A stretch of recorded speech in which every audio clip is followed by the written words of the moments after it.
สาวสำน้อยภูมิห่างสวยงามปล่อยลอยใจลอยคอยหาแต่หน้าหลงมักละเด้อยากเสมาอยู่เคียงข้างย้อน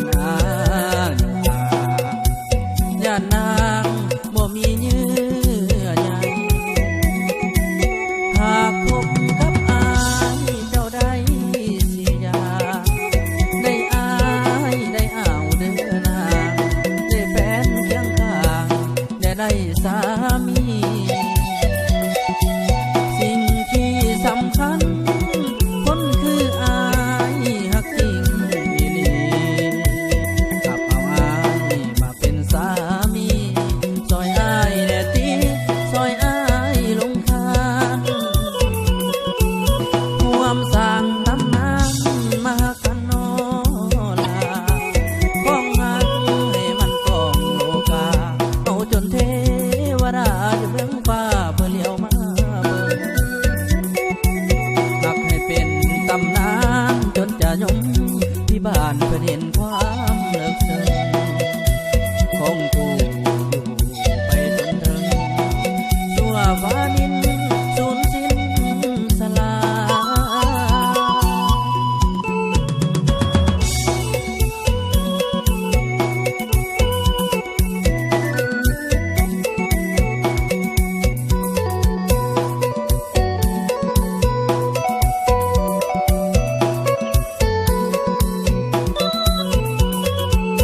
หากคบกับอายเจ้าได้สิอยากได้อายได้อ้าวเด้อนางได้แฟนเคียงข้างและได้สามีสิ่งที่สำคัญคนคืออายฮักจริงอีหลีขับเอาอายมาเป็นสามีซอยอายแน่ตีซอยอายลงข้างร่วมสร้างตำนานรักน้ำกันนอลา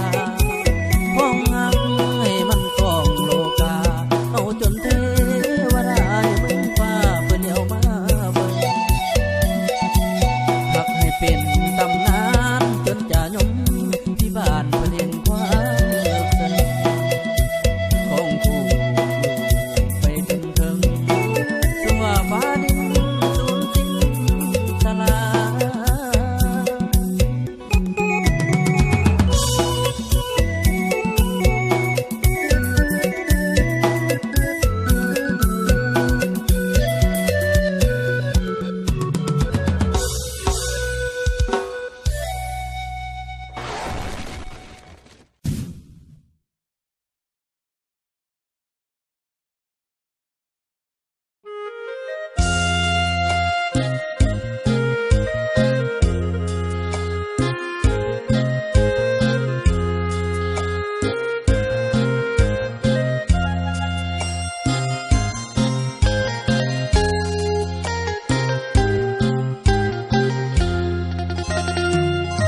มือหัวใจแหว่งไปกินเลือดแปงเพื่อนพ่อลุงต้อย เสียงเพิ่นเอิ้นอยู่ว้อยว้อยมาแม่บักหน่อยหีบมาหีบมาส่งคือกลุ่มใจสิเฝ้าไปใส่อยู่บ่บักลาถ้าหากว่าบ่ถือสาก็ให้แวะมาพี่แด่จากข่าวคืดแล้วคืดอีกตั้งใจสิหลีกแต่ขีนบ่ได้พอแต่หอดตีนบันไดปานนี้แทงใจกับคนถามข่าวถือแก้วถือจอกว่าหัวแก้มดอกตั้งยินเหล้าขาวเป็นจังใดบ่นาบ่าวมื้อนี้ผู้สาวเอาผัวแท้บ่ยาบัดสิต่อเฮ็ดหายใจห่ออยู่กับคำถามสิเปลี่ยนเรื่องหายให้ดีงามหรือตอบไปตามเรื่องจริงดีโนมุดจอกที่สองยังปวดสมองซ้ำเหยียบหัวต่อ ถามกันคัก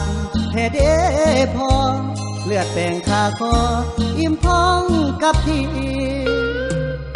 ในมือน้องแต่งได้กินเลือดแป้งแก้มอีปอกน้อยจนอยากมอละแมงม้อยผู้อื่นแสบซอยกินหัวท่าบีเป็ดเทพ3 โตหนักหลายกิโล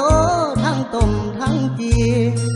อายโลดกายเป็นจังสีอาหารดีๆกินกะบ่ลง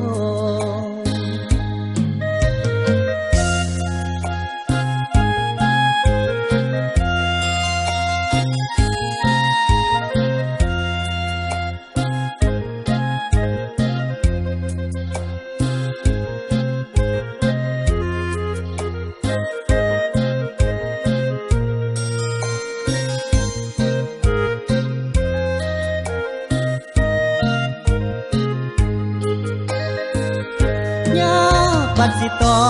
เฮ็ดหายใจห่ออยู่กับคำถามสิเปลี่ยนเรื่องหายให้ดีงามหรือตอบไปตามเรื่องจริงดีโนมุดจอกที่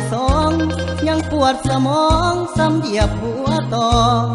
ถามกันคักแท้เด้พอเลือดแป้งคาคออิ่มท้องกับพี่ในมือน้องแต่งได้กินเลือดแป้งแก้มอีปอกน้อยจนอยากมอละแมงม้อยผู้อื่นแสบซอยกินหัวท่าบีเป็ดเทพ3 โตหนักหลายกิโลทั้งต้มทั้งจีอายโลดกายเป็นจังสีอาหารดีๆกินกะบ่ลง